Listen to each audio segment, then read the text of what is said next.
আসসালামু আলাইকুম রহমতুল্লাহি ওয়া বারাকাতুহু। মসজিদে কুবায় যাচ্ছিলাম, পথিমধ্যে আমার পিছনে চমৎকার একটা মসজিদ। এই মসজিদটির ইতিহাস অনেকেই লাল মসজিদ হিসেবে চেনে এবং এটাকে অনেকেই বিন লাদেন মসজিদ হিসেবেও চিনে থাকে। তো আপনারা জানেন যে মসজিদে নববীর ৩১০ নম্বর গেট থেকে বের হইলে যে রাস্তাটি, এই রাস্তাটার নাম হচ্ছে তরিক আস-সুন্নাহ বা তরিক কুবা হিসেবে পরিচিত। এই রাস্তা ধরে রাসূল সাল্লাল্লাহু আলাইহি সাল্লাম মসজিদে নববী থেকে মসজিদে কুবায় যাইতেন।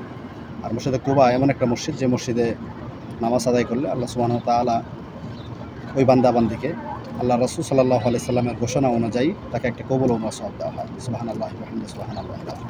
সুতরাং আপনারা ৩১০ নম্বর মসজিদে নববীর গেট থেকে হেঁটে হেঁটে আল্লাহ রাসূলের এই সুন্নাহকে ধারণ করার জন্য মাঝে মাঝে আপনারা যাবেন, এবং যেতে যেতে এই ধরনের অনেক চমৎকার কিছু মসজিদ পাবেন। যেমন আজকে এই লাল মসজিদ, আরেকটু সামনে গেলে আপনারা পাবেন মসজিদে জুমা।